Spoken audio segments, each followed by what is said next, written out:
പ്രിയപ്പെട്ട എൻ്റെ എല്ലാ കൂട്ടുകാർക്കും നമസ്കാരം. എല്ലാവർക്കും എൻ്റെ യൂട്യൂബ് ചാനലിലേക്ക് സ്വാഗതം. ഇന്ന് ഞാൻ നിങ്ങളോട് പറയാൻ പോകുന്നത് അത്ര സന്തോഷമായിട്ടുള്ളൊരു കാര്യമല്ല. വേറൊന്നുമല്ല, ഈ കാണിക്കുന്നത് എൻ്റെ തേൻ വരിക്കയാണ്. ഇതിപ്പോൾ ഞങ്ങളുടെ മുറ്റത്ത് നിൽക്കുന്ന ഒരു പ്ലാവാണ്. നിറച്ചും ചക്ക തരുന്നൊരു പ്ലാവായിരുന്നു തുടക്കത്തിൽ. തേൻ വരിക്ക എന്ന് പറഞ്ഞു കഴിഞ്ഞാൽ എന്തുകൊണ്ടും അത് തേൻ വരിക്ക തന്നെയായിരുന്നു. കുറച്ച് വെട്ടക്കുറവുണ്ട് കേട്ടോ, അതെല്ലാവരും ഒന്ന് സഹിക്കണേ. മഴക്കാലം ആയതുകൊണ്ടാണ്, മഴക്കാറ് കൊണ്ടിട്ടാണ്.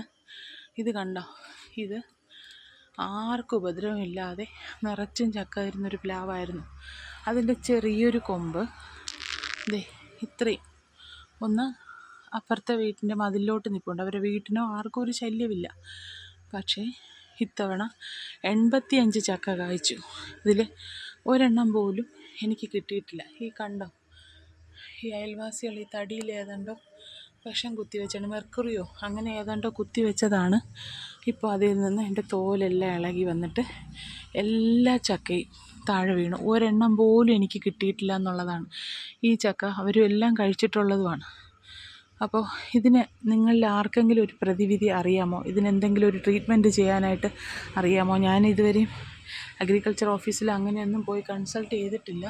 ഇത് കണ്ടോ, ഇതിൽ നിന്ന് ഇങ്ങനെ ഒരു കറ പോലെ ഒലിച്ചിറങ്ങിക്കൊണ്ടേയിരിക്കുന്നു എപ്പോഴും. അതിൻ്റെ തോലെല്ലാം ഇളകി പോകുന്നുണ്ട് തടിയുടെ. ഇതിപ്പം മുറിച്ച് കളയേണ്ട ഒരവസ്ഥയാണ്. ഇലയെല്ലാം പഴുത്ത് താഴെ വീഴുന്നു. എന്താണ് ഇതിനൊരു മാർഗം? എൻ്റെ കൂട്ടുകാരൊന്ന് മറുപടി പറയണേ.